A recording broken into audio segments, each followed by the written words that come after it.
CITS Pre-Calc Section 4.1 is our introduction to inverse functions. Now, just to go over these, and we have done inverses in the past, back in Algebra 2 or in regular Pre-Calc. Our inverse function is basically nothing other than, I'll give you the definition. If the ordered pairs of a function g are the same as the function f, except the coordinates are reversed, then those functions are inverses. Now, this means all of the coordinates. So therefore, if f of x has the coordinates of type AB, the inverse, either inverse f inverse of x or g of x, whichever way you want to call it, would have to have the coordinates of type BA. So therefore, saying that, you know, if I have a set of coordinates 1, 2, 5, 8, and 7, 9, I know the inverse then would have to have the coordinates that are those coordinates changed around. 2, 1, 8, 5, and 9, 7. Okay, and that would have to happen for all coordinates across the domain. Okay? Now, to show that two functions are inverses, this is very important. A lot of people will just go through and try and find the inverse and say, okay, well, it's an inverse. That's not how you show it. To show it, you must show that the two composites both equal x. In other words, f composite f inverse has to equal x, and f inverse composite f has to equal x. Both of those need to be true for it to be proven to be an inverse. Now, we also go into what are called one-to-one functions. A function f is one-to-one if and only if f of a equals f of b, so a function evaluated at a and a function evaluated at b can be simplified down to a equals b. Okay, and this, again, this little arrow here means implies. So f of a equals f of b implies that a equals b. And again, I don't know if we've seen this before. That's shorthand for if and only if. Okay, so the only way that's true is if we can meet this restriction. Okay, a couple of other points for a one-to-one. A function has an inverse if and only if it is a one-to-one function. So if a function has an inverse, it has to be one-to-one. A function is one-to-one if and only if its graph passes both the vertical and horizontal line tests. So we've talked about those before. We've done the vertical line test. So if I just look at a parabola, which we've worked with a lot now, that will pass that vertical line test. But it's not a function because it does not pass the horizontal line test. I'm sorry, I said it's not a function. It is a function, but it does not have an inverse. Now what we can do is we can restrict the domain so that the only part I'm looking at is the right or left side of it, and then that part of the function would have an inverse. Okay, not to get too technical here without doing some examples, but it depends on what the domain is, whether or not something has an inverse. That plays a big part of it. The graph of an inverse function, f inverse of x, is the graph of the function reflected across the line y equals x. Okay, so if I'm going to graph a function, basically what I'm doing is I'm putting the line y equals x in there, and then I'm rotating it across that line, and I'm graphing the inverse. Okay, so I'm reflecting it across that line. Now, just a few steps to go ahead and find a function, or the inverse. To find an inverse, and we've all done this before, we substitute y for f of x, we change x and y around, resolve it for y, and then substitute f inverse of x in for y, so it's in the correct format. Okay, so quite a bit of information there, fairly quickly gone through, but I'm going to go through a few examples here. Now, the first one I've picked out is number 19. It says, draw the graph of the inverse. Now, if I'm going to draw the graph of that inverse, I can look at that line y equals x, because I know it has to flip across that line. Okay, so if I look at where that comes over, it looks like it's going to be in that third quadrant. Now, the easiest way to graph that function is to find some of the coordinates of that function. Okay, so I've got the point 0, 4, the point negative 4, 0, negative 8, 4, and negative 4, 8. And now I can do those points and I can change them. So this point 0, 4 is now going to be the point 4, 0. That's going to be one of the points of my inverse.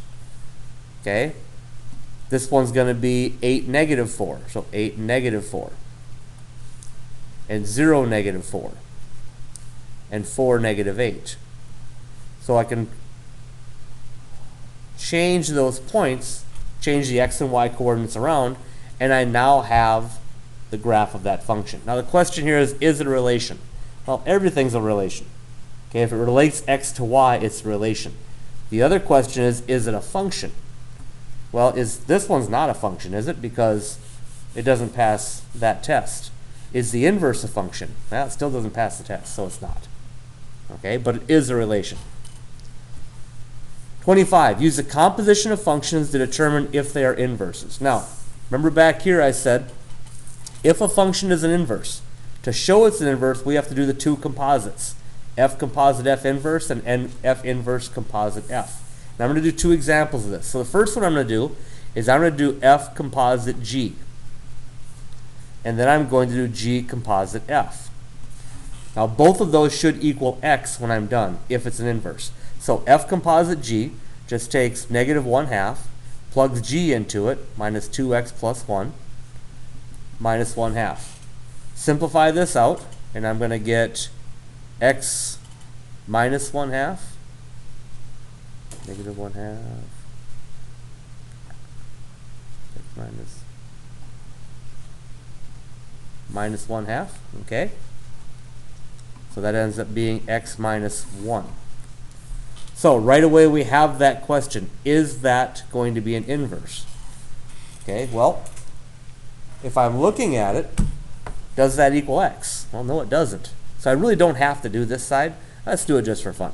If I'm going to do G, I'm going to do 2, negative 2 times minus 1/2 X minus 1/2 plus 1. I plug the negative 2 through there, I get X plus 1, which is X plus 2. Since these both do not equal X, this is not, G of X is not an inverse of F of X. Okay? Second one, we're going to try it again. We're going to do F composite G of X. Okay, when I do that, I'm going to plug all this into the X. So I'm going to have bracket cube root of X minus 5 plus 5 cubed. Well, when I simplify this, the 5 simplify first. Cube of a 1/3 power is X. So it works the first way. Now I have to do G composite F of X. So that gives me the cube root. Underneath that I've got X plus 5 cubed. I ran that out too far. And then minus 5. Well, here the cube root and the cube power cancel off again. I get X plus 5 minus 5, which is X. So in this one, G of X is an inverse of F of X. Okay, so they have to both equal X at the end.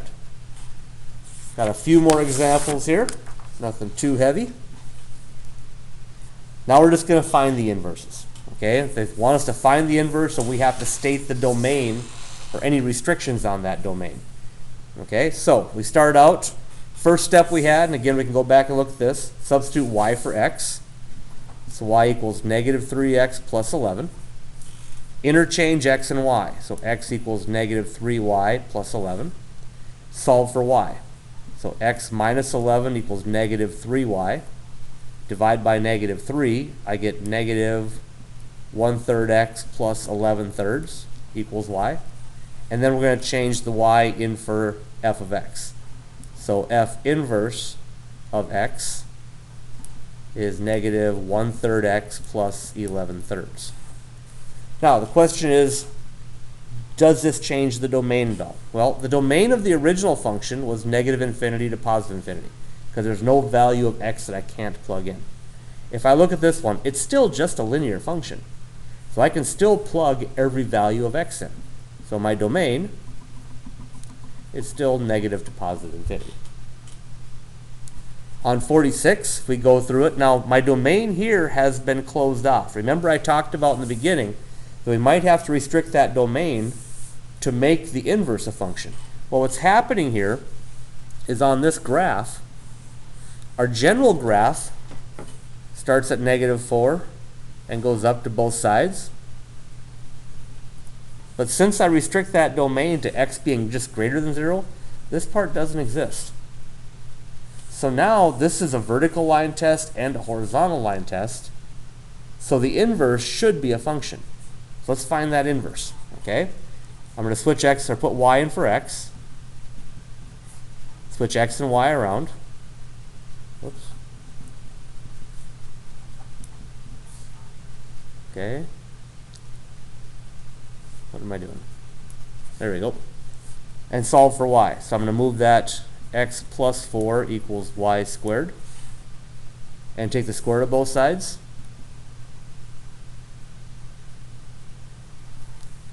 And it's going to be, now, when I take that square root, most people are going to do this. Do plus or minus that. But, since x is only positive, I don't have to worry about that, the plus or minus part. Because what happens when I'm graphing it with a plus or minus, I'm getting this.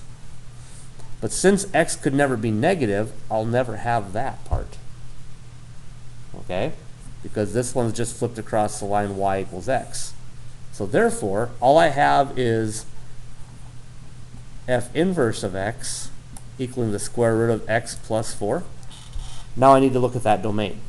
What numbers can't I have for x? Well, I already restricted it to all the positive numbers, 0 to positive infinity. So this one looks like that.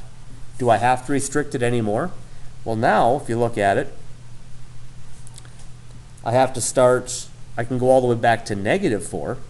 So my new domain is from -4 to infinity. Okay? So that's just working with the inverse functions, finding inverses, proving inverses. The biggest mistake I usually see people have is when I ask them to show something as an inverse, they find the inverse instead of showing me the composites equaling x. Make sure you know the difference between what I'm asking for. Okay, if I ask you to show that two functions are inverses of each other, you must show the composites.